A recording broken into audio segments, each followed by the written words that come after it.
Hello students, welcome back to another problem solving session of Vedant Olympiad School. I hope you all are doing fine और आप सब लोग की health सही होगी और आपकी जो आरएमयू की प्रिपरेशन है वो अच्छी चल रही होगी इस टाइम पे। और उसी प्रिपरेशन को और बूस्ट करने के लिए मैं एक डबल काउंटिंग से रिलेटेड एक और प्रॉब्लम लेके आया हूँ, जिसमें हम थोड़ा सा प्रोबेबिलिटी का यूज़ करेंगे। और साथ ही में ये एक ऐसा प्रॉब्लम नहीं है कि जो एक ऐसा 17 मार्कर आरएमओ प्रॉब्लम आए, बट ऐसा प्रॉब्लम है कि एक सब पार्ट आ सकता है किसी प्रॉब्लम के अंदर, जो आपको समझ में ना आए किस तरीके से उस प्रॉब्लम को अप्रोच करना है। तो आइए हम इस प्रॉब्लम को स्टार्ट करते हैं। अगर किसी को ये प्रॉब्लम बिना हिंट के ट्राई करना है तो वो वीडियो यहाँ पे पॉज करके इस प्रॉब्लम खुद से स्टार्ट कर सकता है। Otherwise let start the solution. हमें यहाँ पे क्या दिया हुआ है, लेट के be a non negative integer. ठीक है, जो ये के है वो एक नॉन नेगेटिव इंटीजर है और हमें इस सम को एवेल्यूएट करना है। ओके, तो आइए इस प्रॉब्लम को स्टार्ट करते हैं। यहाँ पे हमें दिया हुआ है summation of j running from 0 to k 2 to the power k minus j into k plus j choose J.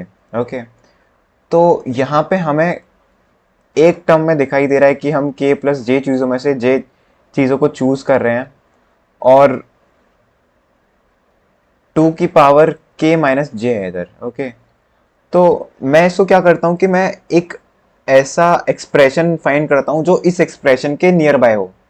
Okay, मतलब कि ये वाली टर्म मेरी कब बनती है, के प्लस जे चूज जे मेरी टर्म कब बनती है, जब मैं के प्लस जे चीज़ों में से जे चीज़ों को चूज कर रहा हूँ। तो अगर मान के चलता हूँ कि मेरे पास के प्लस जे का एक सीक्वेंस है, लेंथ का सीक्वेंस ऑफ लेंथ के प्लस जे। ओके, तो मेरे पास एक सीक्वेंस है के प्लस जे लेंथ का। अब मैं क्या करूंगा, मैं इस सीक्वेंस में से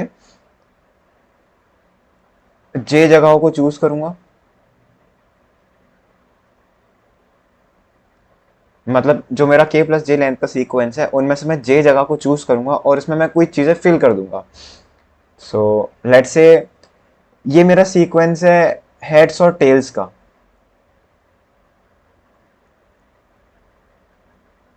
हेड्स एंड टेल्स।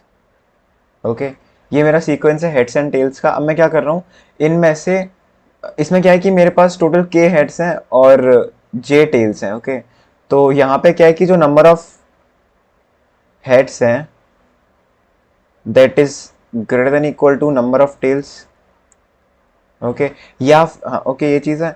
तो यहाँ पे क्या है कि मैं ऐसे सीक्वेंस फाइंड कर रहा हूँ जिसकी लेंथ के प्लस जे है और उनमें मैं किन्हीं जे जगह को चूज करके उसमें जे टेल्स पुट कर रहा हूँ। इसकी प्रोबेबिलिटी क्या हो जाएगी टोटल, इसकी प्रोबेबिलिटी हो जाएगी, मैंने के प्लस जे जगह में से जे जगह को चूज किया और वहाँ पे मैंने हाफ प्रोबेबिलिटी से टोटल जे टेल्स को बिठा दिया और बची हुई जो के जगह होंगी वहाँ पे हेड्स की प्रोबेबिलिटी कितनी हो जाएगी, 1/2 की पावर के।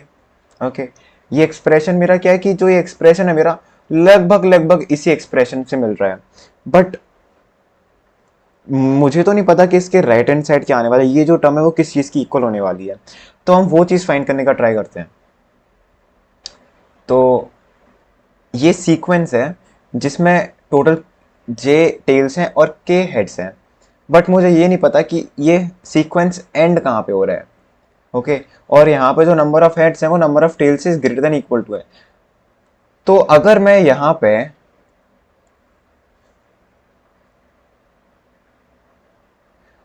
यहाँ पे लास्ट में एक हेड और बिठा दूं एक्स्ट्रा तो कैसा रहेगा, मतलब कि सारे के सारे सीक्वेंस जिनकी लेंथ के प्लस जे प्लस वन है और जो लास्ट है, लास्ट एलिमेंट है वो हेड्स आ रहे हैं हमेशा। तो इसमें क्या हो जाएगा कि मैं अभी भी के प्लस जे जगहों में से जो ये बची हुई के प्लस जे जगह है इनमें से जे जगह चूज करके यहाँ पे टेल्स को पुट कर रहा हूँ, बट मुझे पता है कि जो लास्ट मेरी जगह है वो हेड्स है। तो यहाँ पे मैं के प्लस जे प्लस वन में से चूज नहीं कर रहा, यहाँ पे मैं के प्लस जे में से चूज कर रहा हूँ क्योंकि मेरी जो लास्ट जगह है वो मेरी फिक्स्ड है हमेशा सीक्वेंस की। तो इस चीज की प्रोबेबिलिटी कितनी हो जाएगी, यहाँ पे मैं के में क्या कर दूंगा, +1 कर दूंगा। ऐसे सीक्वेंस जिनकी लेंथ के प्लस जे प्लस वन है और लास्ट में एक हेड्स आता है उसकी प्रोबेबिलिटी कितनी होने वाली है, हाफ होने वाली है। क्यों, सीक्वेंस है अब मैंने यहाँ पे कुछ रेस्ट्रिक्शन नहीं लगाई कि यहाँ पे कितने हेड्स कितने टेल्स होने वाले हैं, बट मुझे पता है कि यहाँ पे के हेड्स हैं और जे टेल्स हैं, मतलब के हेड्स और बचे हुए जो जे हैं वो टेल्स हैं। बट मैंने सिर्फ एक रेस्ट्रिक्शन लगाई है, वो है ये है कि जो लास्ट वाली टर्म है वो सिर्फ एक हेड होनी चाहिए, और हेड होने की प्रोबेबिलिटी कितनी होती है, वो होती है half.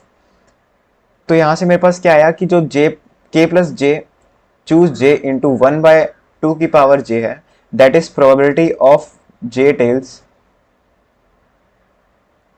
And this is half की power k plus 1, that is probability of k plus 1 j sorry heads. जो ये टर्म है ये हाफ की इक्वल होने वाली है, क्यों? क्योंकि जो प्रोबेबिलिटी है एक लास्ट हेड आने की वो है हाफ, और जो अंदर वाला जो सीक्वेंस है वो उस चीज को डिपेंड नहीं करता। आई मीन टू से कि अंदर वाली जो टर्म्स हैं वो उन पे डिपेंड नहीं करता कि जो लास्ट में मेरा हेड है या टेल है। अगर मेरा हेड आया तो उसकी प्रोबेबिलिटी हाफ है, और टेल्स है उसकी प्रोबेबिलिटी हाफ है। बट मैं सिर्फ वही सीक्वेंस ले रहा हूँ जिनमें लास्ट जो टर्म है वो सिर्फ हेड्स आ रही हो, तो वो उसकी प्रोबेबिलिटी हाफ होने वाली है। तो ये मैंने इसको इक्वेट कर दिया हाफ से। ओके, तो जो ये एक्सप्रेशन है वो क्या हो गया मेरा, k plus j choose j into 1/2 की पावर जे इंटू 1/2 की power k plus 1, that is equal to 1/2। But जो मेरा इनिशियल एक्सप्रेशन था वो क्या था, और हाँ यहाँ पे मैं समीशन जरूर लगाऊंगा। यहाँ पे जो जे है मेरा वो 0 से लेके के तक वेरी कर रहा है। ओके, यहाँ पे मतलब हाफ तभी होगा जब मैं यहाँ पे जो मेरा जे है वो रनिंग हो रहा है, मतलब कि हर एक सीक्वेंस जिनमें जे की वैल्यू 0 है, 1 है, 2 है, 3 है, 4 है, dot dot dot up to k, उन्हीं सबकी जो प्रोबेबिलिटी होने वाली है वो हाफ होने वाली है। ओके, अगर मैं किसी एक फिक्स्ड केस में देखूंगा तो उस केस में प्रोबेबिलिटी हाफ नहीं होगी, क्योंकि उसमें मैं फिक्स्ड जे और फिक्स्ड के ले रहा हूं। ओके, मतलब कि सारे सीक्वेंस की प्रोबेबिलिटी मिला के हाफ होने वाली है। सारी सीक्वेंस जिनमें लास्ट एलिमेंट एक हेड्स है उनकी प्रोबेबिलिटी हाफ होने वाली है। ओके, यहाँ पे क्या दिया हुआ है, summation of 2 to the power k minus j into k plus j choose j. तो यहाँ पे मैं लिख देता हूँ,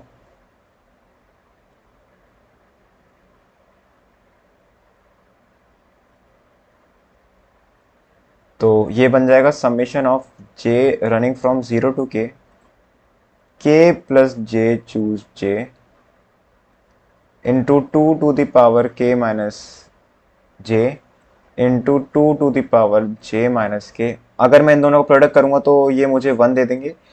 मैंने सेम टर्म को मल्टीप्लाई और डिवाइड किया, और यहाँ पे आ गया 1/2 to the power j 1/2 to the power k plus 1, that is equal to half.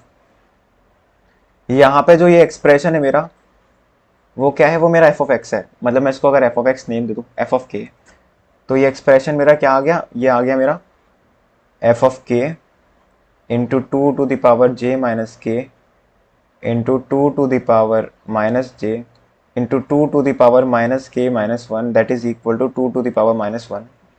तो यहाँ पे जो जे वाली टर्म्स हैं वो कैंसिल आउट हो जाएंगी। मतलब एक बार मैं इसको पूरा अच्छे से सिंप्लीफाई करके दिखा देता हूँ आपको कैसा दिखने वाला है ये टर्म। 2 टू द पावर, अब मेरे पास बेस सेम है तो उनकी पावर ऐड हो जाएंगी, तो ये हो जाएगा जे माइनस के प्लस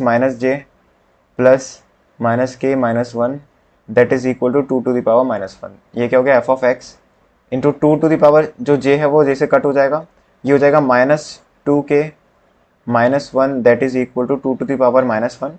और ये एफ ऑफ एक्स की वैल्यू यहाँ से क्या आ गई मेरी, that is equal to 2 to the power minus 1 over 2 to the power -2k minus k, that is equal to 2 to the power 2k। तो जो मेरा एक्सप्रेशन है that is summation of 2 to the power k minus j into k plus j choose जे, इसका जो सम आने वाला है वो आने वाला है 2 टू द पावर 2k।